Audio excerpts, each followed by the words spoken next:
Junto conmigo se encuentra Omar López Pacheco. Él nos va a presentar una ponencia titulada Apuntes sobre la catarsis cómica. Bueno, sin más doy la palabra a Omar.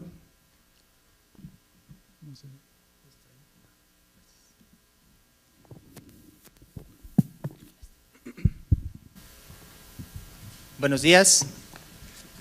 Como dice el título, son solo unos apuntes porque forman parte de un trabajo mayúsculo sobre este proceso catártico en la comedia.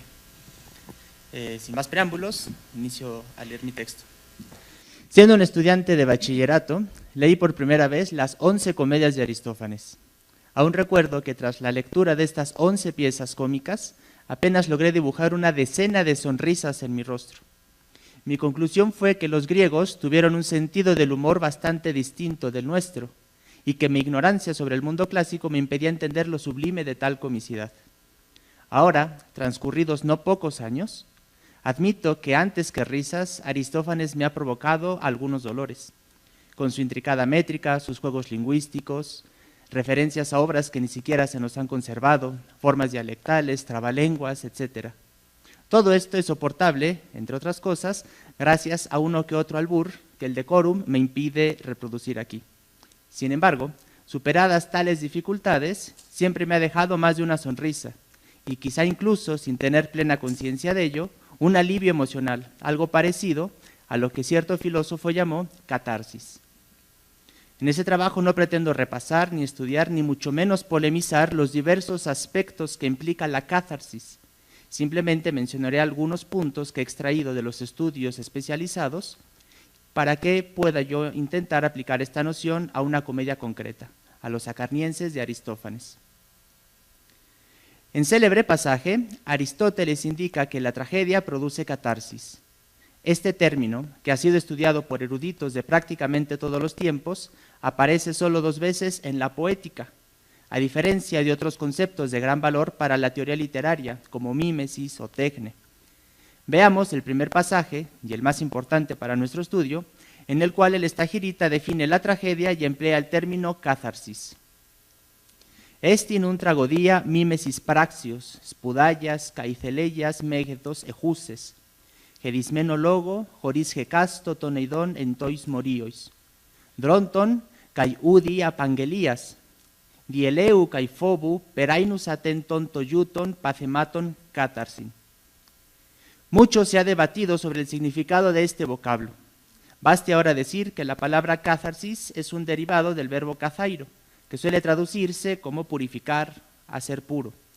Y al igual que otros nombres griegos terminados en sis, indica una actividad, es un nomen actionis. En este momento es imposible pasar revista a la interesante historia de la interpretación de este concepto, del cual, en general, se distinguen 2 usos. Uno médico, referido a una purga mediante un fármaco, y otro, en sentido religioso, indicando la purificación con el auxilio de algún rito. ¿Qué valor tenía en mente Aristóteles cuando lo usó en este pasaje? Parece que no podemos saberlo tan sencillamente. Él mismo nunca ofrece, como sí lo hace con otros conceptos en otras de sus obras, una definición de este término. Cabe mencionar que esta definición de tragedia es un resumen de lo que él ya ha dicho en la poética, pues antes de este pasaje citado ya ha hablado de imitación, de personajes, de lenguaje sazonado o embellecido.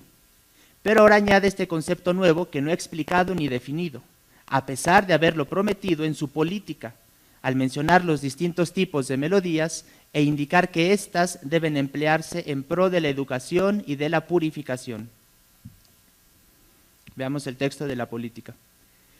Famen du mias geneken hofeleias te musique hresta idein, a la kai pleionon harin, caigar paideias geneken kai catharseos, tide lego menten catharsin nin men haplos, palin dentois peripoyetiques erumen safesteron. Este pasaje es interesante por 2 razones.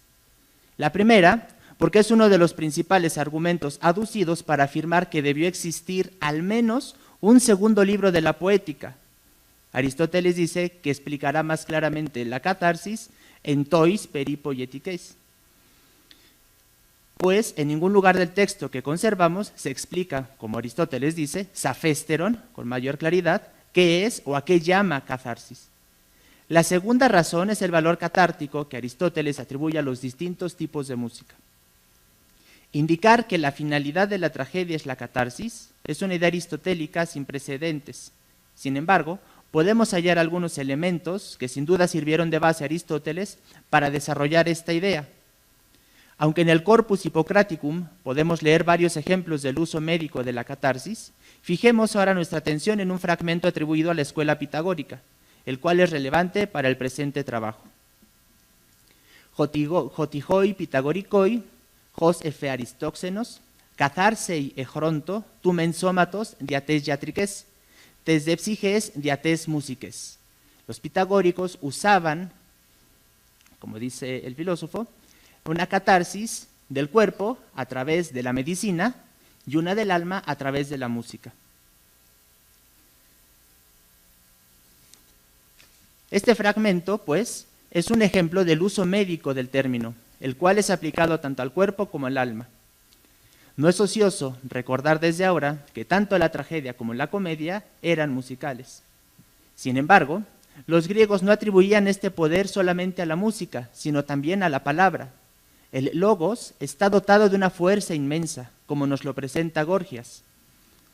Logos dinastes megas estin, hos smicrotato, somati, kai afanestato, teiotata erga apotelei, dinataigar kai phobon pausai, kai lipen afelein, kai haran energasastai, kai eleon epauxesai.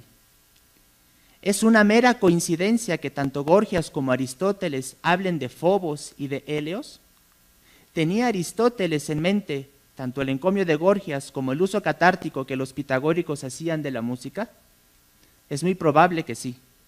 Entonces, podríamos coincidir con los estudiosos que afirman que el término catharsis en este pasaje de Aristóteles tiene un evidente valor médico.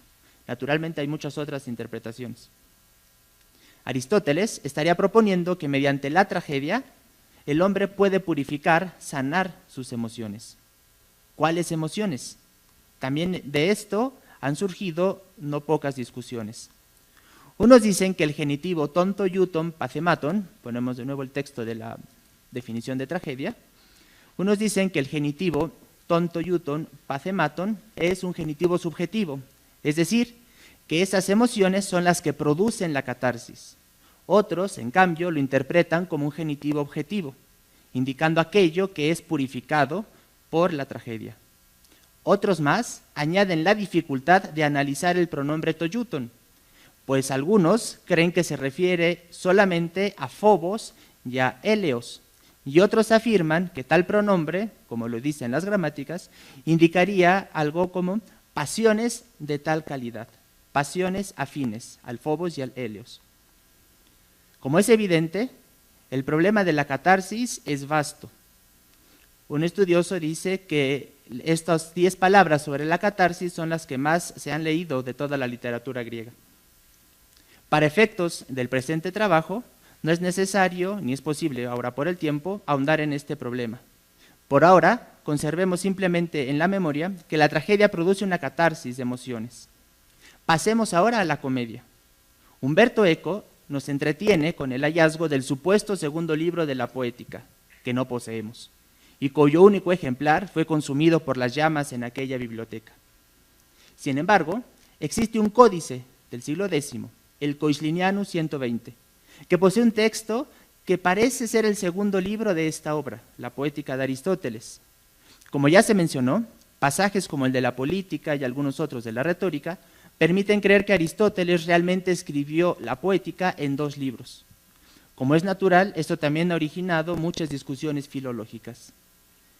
Editado por primera vez en 1839 por Cramer, el Tractatus Coislinianus ha sido considerado, si no como un producto de la mano de Aristóteles, al menos como apuntes de un comentarista o el resumen esquemático de alguno de sus alumnos.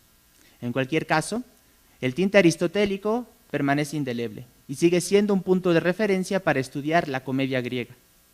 Por esta razón, revisemos ahora la definición de comedia que nos ofrece el Tractatus Coislinianus. Como dia esti mimesis, praxios, geloias, kai amoirum megethus, teleyas, gedismeno logo, joris gecasto ton morion entois eidesi, dronton, kai udia pangelias, di gedones kai gelotos perainus atenton toyuton pacematon hatharsin, eje y demetera ton gelota. ¿Acaso no es muy similar esta definición que da de la comedia a la que ya hemos leído de la tragedia? Veamos ahora, de alguna manera, ambas definiciones a la vez. En la parte superior tenemos la definición de tragedia, que se encuentra en la Poética, y abajo la definición de comedia, que se halla en el Tractatus. Podríamos casi incluso hacer un ejercicio, que sería, mientras yo leo la definición de tragedia, que está arriba, ustedes podrían seguir la definición de comedia, que está abajo, y verían muchas similitudes. Esti in un tragodía mimesis praxios, espudallas, caiteleyas, megethos, ejuses, gedismeno logo, joris gecasto, ton eidon entois moriois, dronton, cayudia pangelias, di eleu, caifobu, perainus atenton toyuton, pacematon hatharsin. Es muy similar. Podemos ver algunas diferencias y podemos ver también algunas similitudes. Entre las coincidencias está la imitación de un hecho o acción, ambas con un lenguaje embellecido, mediante actores y no mediante relato, y ambas tienen una catarsis de pasiones. Hay diferencias. La tragedia imita una acción noble, espudallas, mientras que la comedia una ridícula, geloias. La tragedia alcanza la catarsis mediante el temor y la compasión, mientras que la comedia mediante el placer y la risa. El Tractatus continúa describiendo los medios por los que surge la risa, explica los argumentos cómicos, la elocución y las partes de la comedia. Pero el punto que deseo subrayar es que tal definición atribuye a la comedia un valor catártico. En general, hay estudios que revisan este asunto, ya sea la catarsis cómica o la trágica, en los cuales se analiza desde diversas perspectivas este fenómeno. La mayoría de los estudiosos no duda en consentir que realmente existe un proceso catártico en la comedia. Sin embargo, hasta ahora no he hallado un estudio que muestre cómo se aplica o que demuestre en una obra la catarsis. Y así como logré, tras muchos dolores, reír leyendo Aristófanes, ahora pretendo experimentar la catarsis y reconocerla en una obra concreta, en los Acarnienses. Pero antes, valga recordar que leer un texto dramático es algo atrevido, pues las mismas definiciones de tragedia y de comedia que hemos leído subrayan que este tipo de poesía imita acciones mediante actores, Dronton, y no mediante el mero discurso. A diferencia de, por ejemplo, los poemas homéricos, que podían ser simplemente escuchados, los textos dramáticos son eso, drama, acción. Así que incluso con los escolios que nos aclaran muchos pasajes de las obras, al leer un texto dramático, debemos estar conscientes de que nuestra aproximación es imperfecta, pues no eran textos para ser leídos, sino representados, actuados. La representación implicaba un contexto específico. En el caso de los acarnienses, la festividad de las Leneas, es decir, se desarrollaba dentro de un culto a Dioniso. Por otra parte, a pesar de las reconstrucciones detalladas que tenemos, no contamos con la música, las máscaras, la coreografía y toda la parafernalia que implicaba o que incluía una representación teatral. Mas no todo está perdido. Somos amantes del logos y por ahora eso nos basta para continuar. Esta obra de los acarnienses fue representada en las Leneas de 425. Hay que recordar que para ese año ya estaba la guerra del Peloponeso. Aristófanes era sensible y entendía muy bien la situación de los atenienses ante esta guerra. Esta comedia narra principalmente una solución ideada por el protagonista, Dicaiópolis, el ciudadano justo, quien pretende continuar sus actividades comerciales y cotidianas, al igual que otros campesinos, que han perdido sus cosechas y han visto cómo sus predios son devastados. Este ciudadano justo, nótese el nomen parlans, que no es fortuito, establece una tregua de paz con los lacedemonios, ya que los políticos no se ocupaban de hacerlo. Los habitantes del Demo de Acarna, los acarnienses, representados como carboneros, consideran este hecho de Dicaiópolis como una traición, por lo que inician un juicio. Dicaiópolis, vestido como mendigo, al igual que Téléfo con la ayuda de Eurípides, se presenta y se defiende y resulta victorioso.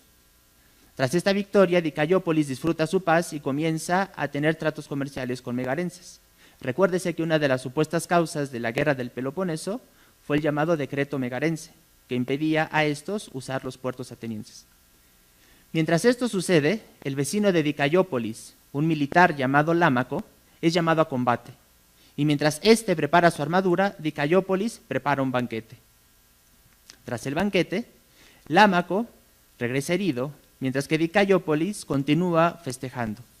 La obra concluye con la premiación de Dicaiópolis por haber vencido en el certamen de bebida y se aleja de la escena en una procesión festiva. Ahora intentaré ilustrar, grosso modo, el proceso catártico en esta obra. En primer lugar, hay que ver cómo Aristófanes, a modo de una captatio benevolentia, muestra un personaje que será aceptado por el público. Ese es el primer paso para la catarsis. Aristófanes muestra un personaje que entiende a los ciudadanos, que se identifica con ellos. Dicaiópolis es un ciudadano común, únicamente desea la paz, continuar trabajando sus tierras y no sufrir las molestias de la guerra. Veamos ahora una selección de los primeros versos de esta comedia. Leeré nada más ahora la traducción para no demorar tanto. «Cuántos dolores he recibido en mi corazón, pero jamás, desde que me lavo, fui molestado por la lejía en las cejas, como ahora, que aunque es el día de la asamblea matutina, este recinto está vacío. De esta manera la paz no será atendida. ¡Ay, ciudad, ciudad! Y yo soy siempre el primero en llegar a la asamblea. Me siento, y cuando veo que estoy solo, lloro, bostezo, me estiro, me ventoseo, cavilo, escribo, me depilo, hago mis cuentas, mirando hacia mi tierra, deseando la paz». Me parece que en estos versos la identificación entre el espectador y el protagonista se logra de óptima manera. Con estas palabras se expresa el sentimiento que sin duda muchos atenienses tenían a causa de la guerra. Veían cómo los responsables de la ciudad no hacían nada útil para restablecer la paz. Aristófanes, mediante Dicaiópolis, identifica esas emociones del público, que está enfadado por la negligencia de los políticos, que tiene tristeza por las consecuencias de la guerra, etc. Así, se establece un vínculo entre el protagonista y el espectador.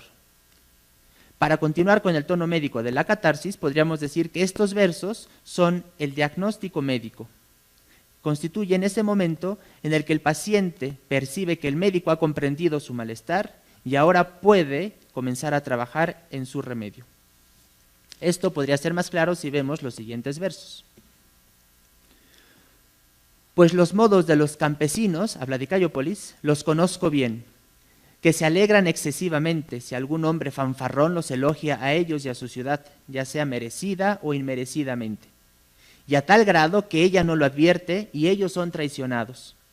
Y además conozco el ánimo de los ancianos, que no ven otra cosa más que apresar los votos». Este vínculo se refuerza más adelante cuando Dicaiópolis acude a casa de Eurípides para pedirle algún disfraz que le permita presentarse del modo más miserable posible al juicio con los acarnienses. El objetivo de Dicaiópolis es únicamente engañar a los jueces, pero que los espectadores sepan que soy yo, mas los coreutas se queden pasmados y así me mofe yo de sus palabras, me mofe de ellos con mis palabras. Aristófanes muestra cómo Dicaiópolis continúa en ese diálogo directo con el espectador. La definición del Tractatus que hemos leído indicaba que la catarsis en la comedia se obtiene mediante el placer y la risa. Uno de los placeres que puede hallarse en la comedia es lograr reconocer el objeto o asunto al que se refiere el poeta, quien debe organizar su poema de tal forma que el público logre inferir, pues esto produce placer, como dice Aristóteles, en la misma poética. «Diagar tuto jairusi tas eikonas jorontes, jotisimbainei ceoruntas manzanei, kai silogitsestai, tije caston, joyon joti jutos ekeinos». Es decir, que quienes ven las imágenes se alegran porque sucede que los que ven aprenden y razonan qué es cada una de las cosas, como por ejemplo decir, este es aquel. El Tractatus indica que en esto se diferencia la comedia del vituperio, pues mientras la comedia muestra ocultamente los defectos, el vituperio lo hace de manera abierta. Así, sin dudar, los espectadores de esta comedia lograban reconocer personajes públicos, acontecimientos, hechos cotidianos a los que se refería Aristófanes, y vendría el primer momento de placer. De esta manera podría iniciarse el proceso de catarsis, ya que este placer era, por llamarlo así, un placer intelectual, no una simple risotada, aunque éstas también abundan en la comedia. Posteriormente, el coro nos muestra que Aristófanes era consciente de la función educadora y, llamémosla así, terapéutica de la comedia. En los siguientes versos, el coro, que ya ha sido derrotado en el juicio por Dicaiópolis, reconoce la buena labor que hace el poeta al mostrar al pueblo sus errores y corregirlos, a fin de que ellos elijan lo que es justo, lo que es mejor. Y el poeta les dice que es digno de muchos beneficios por haberlos librado de ser engañados en exceso con palabras extranjeras, de alegrarse por ser adulados y de que fueran unos ciudadanos boquiabiertos. Y dice que les enseñará muchas cosas buenas, a fin de que sean dichosos, mas no halagando ni prometiendo sueldos, ni engañando al pueblo, ni siendo malvado, ni espolvoreando cumplidos, sino enseñando las mejores cosas. Me parece interesante lo siguiente: Aristófanes no es un simple crítico, no basta señalar que esto o aquello está mal, no delata únicamente los vicios que ha reconocido, sino que también se ocupa por corregirlos, en este caso por desengañar al público. A lo largo de la obra ha mostrado que los engaños de los políticos son los que han causado la guerra, y tras evidenciarlos, ahora se propone mostrar el mejor camino a los ciudadanos. En cuanto a los recursos mediante los cuales, según el Tractatus, se obtiene la risa, podemos enumerar los diminutivos, los sinónimos que dan pie a los dobles sentidos, homónimos, imitación de dialectos, alteración de los dichos o parodias de versos trágicos, entre otros. El primer hecho que consigue Aristófanes en este momento para conseguir la risa es proponer un acto inverosímil, y esto es la idea de establecer un vínculo de paz entre particulares, ya no entre las polis. Dicaiópolis, un simple ciudadano, harto de ver que los políticos no consiguen la paz, él mismo establece un pacto con los lacedemonios, el cual lo beneficia únicamente a él y a su familia. Ahora veremos rápidamente un par de escenas en las que la contraposición entre guerra y paz muestra las consecuencias de una. En estos versos se generan situaciones cómicas. En la primera escena, una novia recién casada se acerca a casa de Dicaiópolis a pedirle que le conceda un poco, una pizca de la paz que él ha conseguido. Dicaiópolis se niega, pero la madrina se acerca a hablar con Dicaiópolis y lo convence. Estas son las palabras de Dicaiópolis: veamos pues, ¿qué dices? Los escolios indican que aquí Dicaiópolis se acerca a escuchar en secreto a la madrina de la novia. Qué graciosa, Dios, es la petición de la novia, lo que me pide con vehemencia, que se le quede en casa el miembro del marido. Tráeme entonces los pactos para que le dé solo a ella, pues es mujer y no es la causa de la guerra. Pon el perfumero debajo, así, mujer. ¿Sabes cómo se hace esto? Dile esto a la novia: cuando se haga la leva de los soldados, con esto, de noche, unta el miembro del novio. Naturalmente habrá que hacer un ejercicio de imaginación para ver a los actores, quienes portaban máscaras y falos exagerados. Seguramente había gestos que facilitaban o promovían la risa del público. Posteriormente, Lámaco, el vecino de Dicaiópolis, recibe un mensaje en el cual informan que debe alistarse lo más pronto posible para el combate, mientras que Dicaiópolis recibe un heraldo que le comunica que el sacerdote de Dioniso lo invita a banquetear. En la siguiente escena se ve a uno y otro para alistarse cada quien a su asunto. Lámaco: esclavo, esclavo, sácame enseguida la mochila de mimbre. Dicaiópolis: esclavo, esclavo, sácame enseguida la cesta. Veamos cómo Dicaiópolis va imitando de alguna manera las palabras de Lámaco, pero él las adapta al banquete. Lámaco: trae sal con tomillo, esclavo, y cebollas. Dicaiópolis: y a mí, filete de pescado, pues estoy harto de cebollas. Lámaco: trae enseguida, esclavo, una hoja de higuera con conservas podridas. Dicaiópolis. Y a mí, hojas de higo con grasa, las asaré allá. Lámaco. Trae enseguida las 2 plumas del yelmo. Dicaiópolis. Y a mí tráeme las palomas y los tordos. Lámaco. Hermosa y blanca la pluma de avestruz. Dicaiópolis. Hermosa y dorada la carne de la paloma. Lámaco. Hombre, deja de burlarte de mis armas. Dicaiópolis. Hombre, ¿quieres dejar de mirar mis tordos? Unos versos más adelante, Lámaco se lamenta. ¿No es esto demasiada burla para los hombres? Dicaiópolis continúa. ¿No es esto sin duda algo dulce para los hombres? La contraposición de la guerra y de la paz es cerrada y reafirmada por el coro versos más adelante. ¿Qué caminos tan diversos caminan ambos? Él a beber coronado, tú a vigilar congelándote, él a acostarse con muchachas hermosas. Sin duda, Lámaco queda derrotado. Este es el primer intento que hago para identificar el proceso catártico en una comedia, muy resumidamente. Ciertamente no pude mostrar todos los recursos de que se vale Aristófanes para desatar esta purga emocional. Por ahora me conformo con haber expuesto muy generalmente los mecanismos que emplea el poeta, como la identificación del protagonista y algunas escenas cómicas, además de la revelación del poeta como terapeuta del pueblo. Quizá no he conseguido hacerlos reír, no era mi objetivo. Espero al menos no haber causado su llanto. En mi defensa puedo decir que allí está Aristófanes, para que lo lean, para que rían, para que se curen. Este intento que he hecho puede ser acertado o también fallido, ¿quién lo sabe? El tema de la catarsis cómica es tan vasto y tan intricado que corremos el riesgo de acabar como el Quijote. Con estas razones perdía el pobre caballero el juicio y desvelábase por entenderlas y desentrañarles el sentido, que no se lo sacara ni las entendiera el mismo Aristóteles si resucitara para solo ello. Gracias.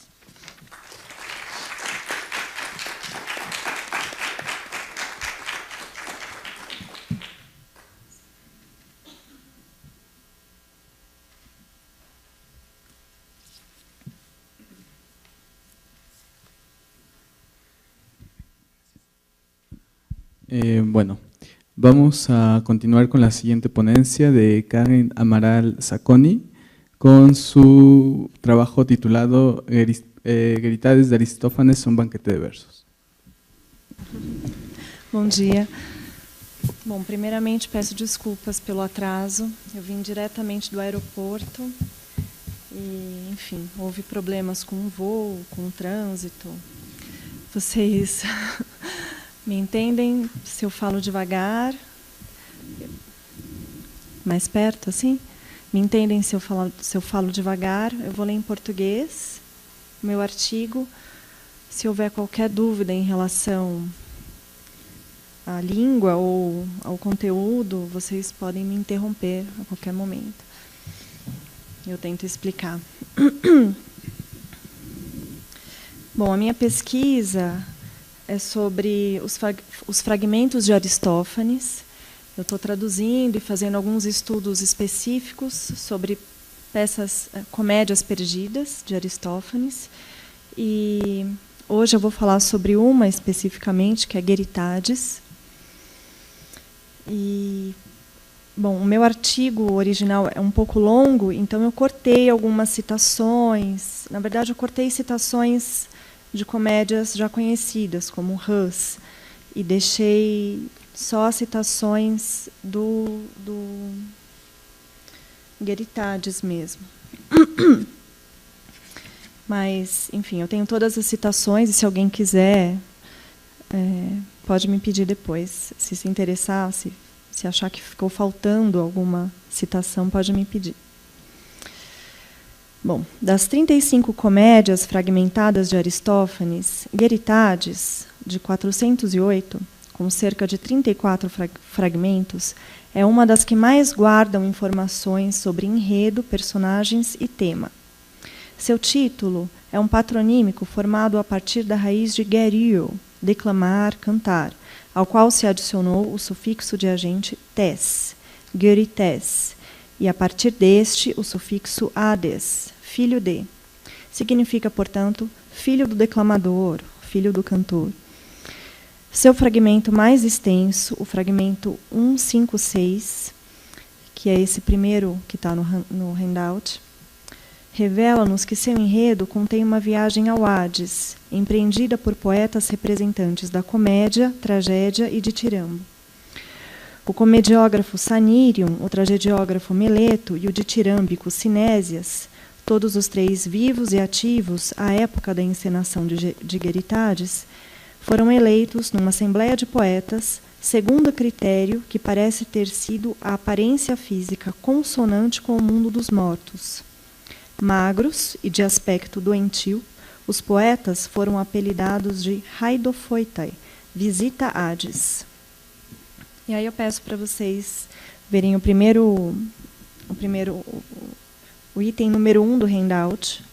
Eu deixei a tradução e o grego. Eu vou ler só a tradução, para não perder muito tempo. São dois interlocutores não identificados, né? Então, A. E quem suportou descer para os ínferos dos mortos e as portas da escuridão? B. Escolhemos de comum acordo, na assembleia ocorrida, um de cada arte, aqueles que sabíamos serem visita Hades e grandes apreciadores do lugar. Há entre vós algum visita Hades? Por Zeus, certamente. Como os visita a Trácia? Dizes tudo. E quem seriam? Primeiro, Sanírion, dentre os trígicos. Dentre os coros trágicos, Meleto. E dos coros cíclicos, Sinésias. Quanto rigor para as magras esperanças que carregais! Se o rio de diarreia encheia capturá-los juntos, vai levá-los embora. O trecho é parte de um diálogo entre duas personagens não identificáveis. Uma delas demonstra ter conhecimento de toda a situação que levou à eleição de uma delegação de poetas, além de revelar-se parte da assembleia que os elegeu. Embora ela mesma não faça parte da delegação, essa personagem parece acompanhá-la. Seu interlocutor, A, por sua vez, parece estar familiarizado com os fenômenos do submundo, de modo que, a ele pertencendo, interroga quanto à identidade dos visitantes. Assim, o diálogo se dá, aparentemente, entre alguém do mundo dos vivos e alguém do mundo dos mortos, e seu contexto, a julgar pelas apresentações, seria o da chegada da delegação ao Hades. Segundo Ateneu, que citou o fragmento, várias são as fontes que atestam a fama de franzino desses poetas, e não se sabe em que medida a nossa comédia teria contribuído para tornar tão afamada a sua conformação física, ou, ao contrário, se teria se servido da fama já pré-existente. O fato é que Aristófanes reúne-os sob a alcunha de visita Hades, de modo conveniente ao enredo, que conta com uma catábase, e que nos remete de imediato a uma de suas comédias mais conhecidas, Hus, encenada poucos anos depois de Geritades. A semelhança entre Hus e Geritades não se limita só à empresa catabática. Assim como aquela, esta tem a poesia como tema. A maior evidência que temos disso é uma delegação eleita para... A maior evidência que temos disso é a delegação eleita para a visita ao Hades, que não só é composta por poetas, mas por um poeta de cada espécie poética apresentada nos festivais, de modo a reunir uma amostragem do ofício. Mas enquanto em Hus o interesse reside sobretudo na poesia trágica, Geritades parece se debruçar sobre os três gêneros ditos dionisíacos. Para tentar compreender o que pretende Aristófanes ao colocá-los em cena, é preciso que nos voltemos primeiramente aos poetas escolhidos como seus representantes, Meleto, Sanírion e Sinésias. Sabe-se que há dois poetas trágicos, pai e filho, chamados Meleto, e que nada restou de sua poesia. Um deles, a quem Cassel Austin, todos os fragmentos que eu estou citando são da edição do Cassel e Austin, os editores, né? Bom, um deles, a quem Cassel e Austin julgam ser o filho, é mencionado em Hus, passagem em que Ésquilo o cita como uma das fontes de inspiração de Eurípides. Um meleto também é mencionado no fragmento 117 de Lavradores de Aristófanes, no qual é zombado por sua relação homoerótica com Cálias. Acredita-se que esse seja o pai e que a ele identificam a personagem de Geritádes. Tanto o pai quanto o filho não parecem ser poetas de grande representatividade, nem mesmo estar em evidência entre os criticados por Aristófanes. Talvez a escolha de Meleto como personagem seja resultado de uma conjunção de dois fatores. O primeiro teria a ver com seu aspecto físico, o segundo com seus atributos como poeta ou a falta deles. Quanto ao ditirâmbico Tinésias, esse sim é reconhecidamente um representante da nova poesia e possui presença marcante nas comédias de Aristófanes e de outros cômicos. É, por exemplo, personagem em Aves, onde tem seu estilo parodiado, e dá nome a uma comédia de Estrates, e aparece também no fragmento 155 de Ferecrates, no qual a música personificada queixa-se do modo como é tratada pelos novos poetas. Eu tenho todas as referências aqui, os versos, mas eu tô pulando isso só para ganhar tempo, tá? Mas se alguém se interessar, eu posso passar depois. De Sanirium, por fim, pouco se sabe, além de ter sido amplamente zombado por sua magreza. Os 3 títulos de comédia suas que nos chegaram, Gelos, Danae e Io, podem indicar que havia, de sua parte, certo engajamento com a tragédia. É notável ainda o uso da expressão coros trígicos, ton, coron, trigoidon, para se referir à poesia cômica, à sua poesia cômica. O termo trigoidia, usado não só no fragmento 156 de Geritádes, mas também em outras comédias, sempre para se referir ao gênero cômico, parece de alguma forma aludir à interface da comédia em relação à tragédia. Segundo Taplin, que em seu artigo Tragedy and Tragedy, de 1983, segundo Taplin, que em seu artigo de 1983, faz um levantamento exaustivo da palavra, o uso de trigoidia e seus derivados, muito mais incomuns que comoidia, pode ter uma função específica. Sua ocorrência em Geritádes tem aparentemente o objetivo de ressaltar certa faceta do gênero cômico, que reside na sua competência de mostrar o que é justo aos cidadãos. Esse poderia ser um dos critérios, é uma hipótese minha, que teria levado Sanirium, um representante dos coros trígicos, a fazer parte da embaixada, isto é, sua comédia ser pouco elevada, fraca no que tange a essa competência. As características que congregam os visitades não se limitam à sua figura, pois eles representariam, assim penso, a nova geração de poetas, que, ao invés de notáveis pelo vanguardismo, são apontados por Aristófanes como homens da decadência, não apenas artística, mas também dos costumes. Alguns dos fragmentos nos dão indício do modo com que se dá essa discussão na comédia. Isto é, sugerem-nos quais imagens foram empregadas para dar forma à crítica literária, bem como de questões relacionadas ao enredo, como o propósito da viagem aos ínferos. Este artigo propõe-se analisar esses fragmentos, buscando atrelar tais indícios a informações oriundas de comédias sobreviventes, sobretudo Hus, e também de fragmentos de outras comédias e aos estudos sobre Geritádes de comentadores modernos.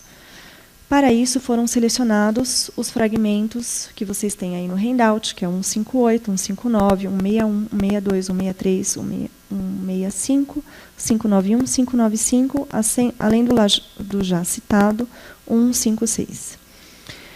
Nossa investigação, não se assustem porque tem fragmentos de um verso só, tá bom? Não é muita coisa. Nossa investigação inicia-se a partir da característica mais proeminente da delegação de poetas, sua já referida magreza, que pode estar relacionada a uma situação de privação de alimentos, como sugerem os fragmentos 163, 159. O fragmento 163 menciona a ingestão da cera de tabuinhas, cuja motivação poderia ser, naturalmente, a fome. E aí vocês podem ver o item número 2 do handout. Vocês estão me acompanhando bem? Não tem handout? Puxa vida. Eu não esperava. Eu fiz 10 cópias. Tem mais que 10 pessoas aqui, né?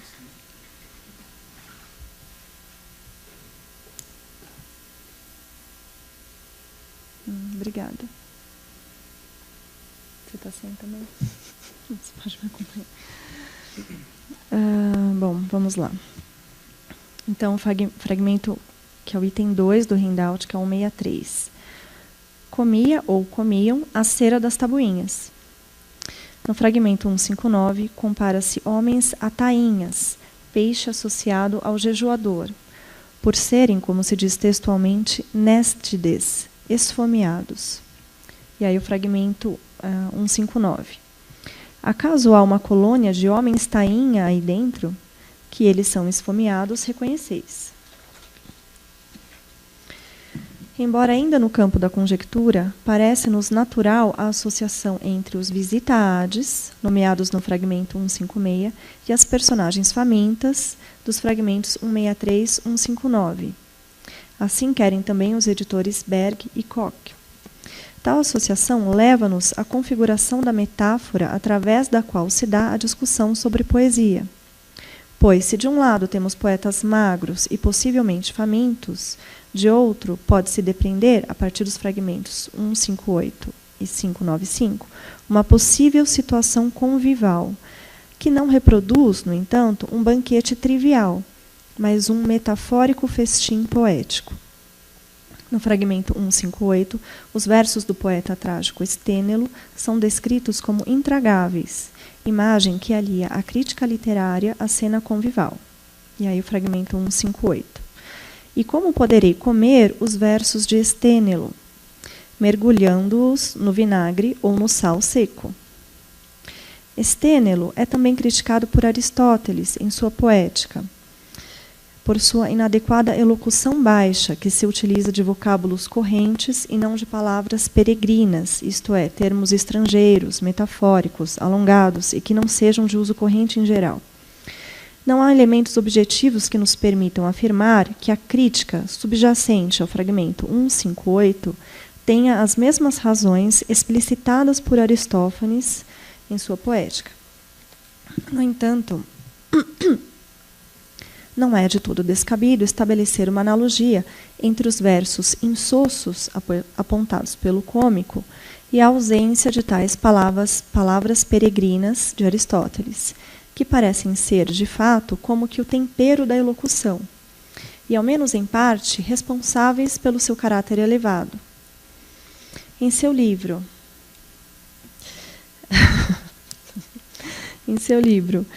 The Comedian as Critic, Greek Old Comedy and Poetics, Matthew Wright dedica um capítulo ao estudo da linguagem metafórica, na crítica literária exercida pelos poetas cômicos. Segundo Wright, as metáforas culinárias parecem ter sido usadas pelos comediógrafos mais vigorosamente do que imagens pertencentes a outras áreas semânticas.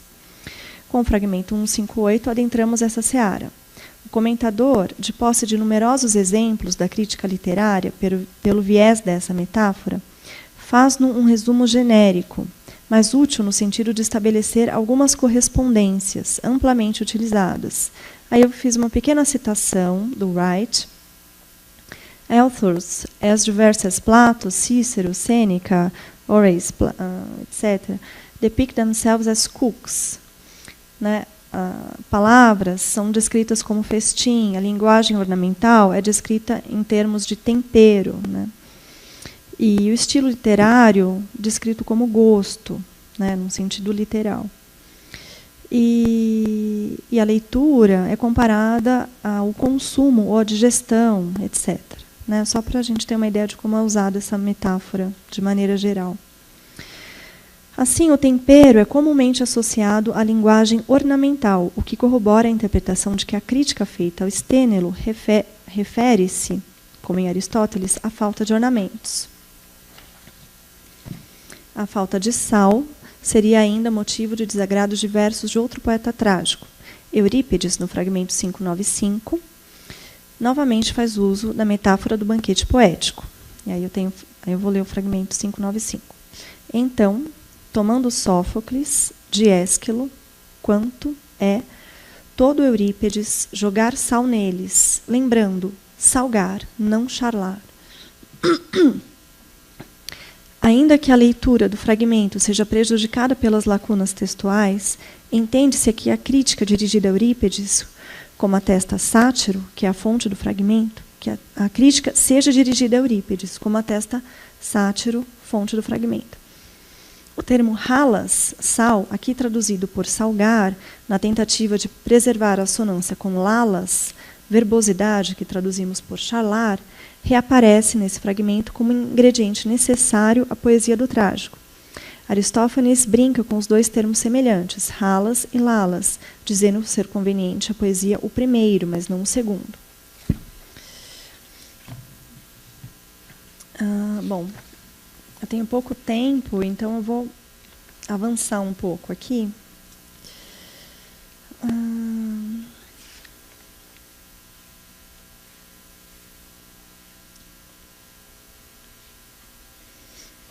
Tá, eu vou passar o fragmento 162.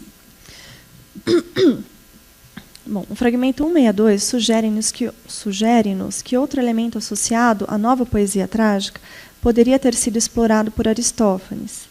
As monodias, mencionadas novamente no contexto do banquete metafórico. E aí 162, trata dele e empanturra-o com monodias.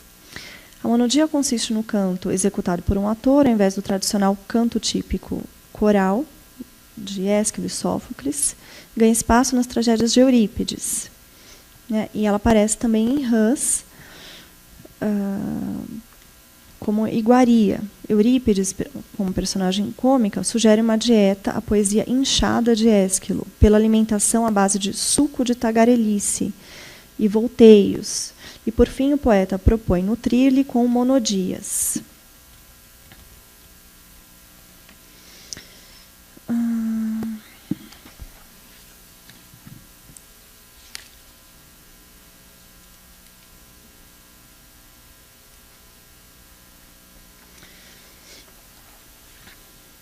Outros paralelos entre Rãs e Geritades nos permitem novas interpretações para os fragmentos.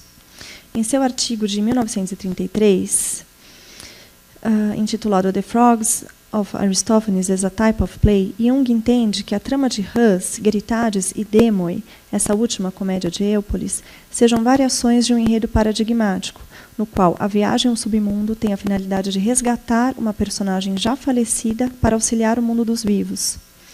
Mais recentemente, Wright, em 2012, vai na mesma direção, ao demonstrar de modo consistente que, apesar dos poetas cômicos reclamarem, ironicamente ou não, o mérito da novidade para seus enredos, o que de fato acontece é o reaproveitamento de velhos e conhecidos paradigmas. Em Rãs, a questão da inventividade é problematizada já na primeira cena, em que Xantias critica, ao mesmo tempo em que faz, as velhas piadas. Wright vê a questão ressurgir de modo não tão patente nos versos 59 e 67, em que Dionísio lança um enigma a Héracles, ainda estou falando de Rãs, ao comparar a sua saudade de Eurípides ao desejo de sopa de ervilhas, etnos. A reação de Héracles à pergunta, já desejaste repentinamente sopa de ervilhas? Demonstra que se trata de uma comida trivial. Sopa de ervilhas? 1000 vezes na vida. O ponto de intersecção da comparação entre Eurípides a esse prato especificamente não é apenas que ambos sejam objeto de um imenso desejo. Trata-se antes do desejo de algo corriqueiro, ou mais do que isso, algo já gasto pelo uso. Dionísio refere-se, assim quer Wright, às velhas piadas sobre Eurípides, verdadeiro objeto de seu desejo e solução do enigma. O enigma da sopa de ervilhas interessa-nos duplamente. Primeiro, e no âmbito mais geral, porque reafirma o apreço do poeta pelo abuso de certos expedientes cômicos, como a crítica jocosa em relação a Eurípides.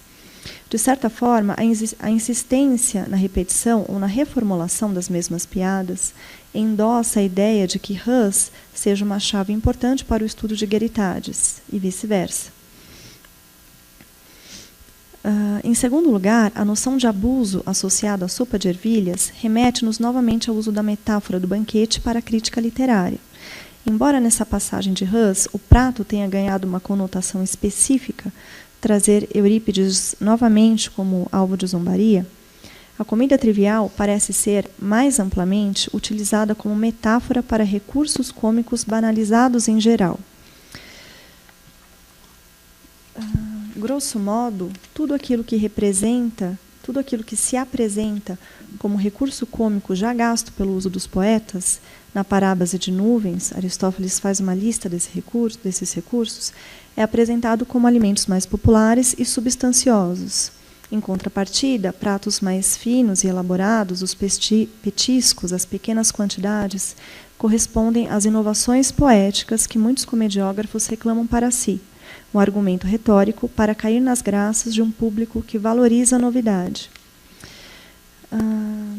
Preciso terminar, né? Bom, vou partir para a conclusão aqui, pulando várias partes do artigo.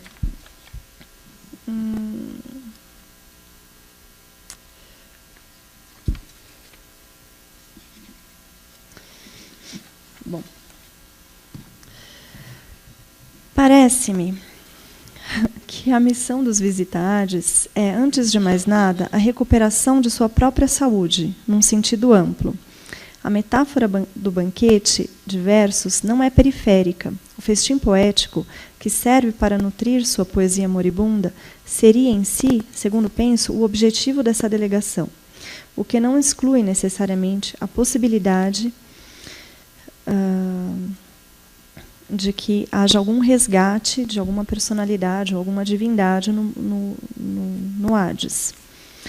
A relevância da temática culinária nas comédias fragmentadas é questionada por Olson em seu artigo sobre Ateneu como fonte de Aristófanes.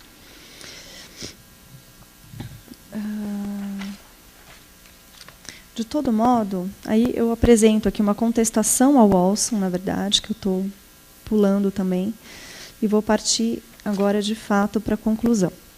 De todo modo, a hipótese de que a matéria gastronômica é central em Gueritares apoia-se tanto no estudo de uma perspectiva endógena, ou seja, na conjunção de metáforas que se obtém a partir dos fragmentos da própria comédia, quanto nas análises comparativas, levando-se em conta comédias sobreviventes e potencialmente semelhantes. O estudo comparativo tem por base a ideia de que os poetas cômicos trabalhavam, sobretudo, a partir de paradigmas pré-concebidos e revisitavam constantemente suas produções e as alheias com vistas à sua reformulação. Com isso, a primeira conclusão desse artigo, de âmbito mais geral, é que a identificação desses paradigmas seja essencial no processo de qualquer tentativa de reconstrução de cenas e enredos, a partir dos fragmentos cômicos.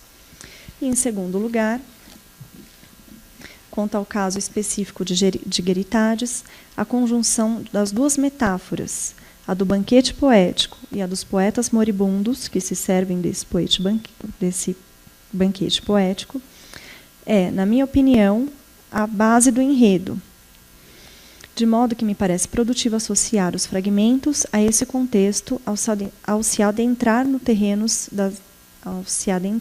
o terreno das interpretações e especulações. Bom, é isso. Enfim, peço desculpas por ter que cortar várias partes do artigo. E, enfim, é isso. Acho que deu para entender mais ou menos a ideia do Gueritares e a metáfora na qual o enredo é baseado, né, segundo eu entendo. É isso.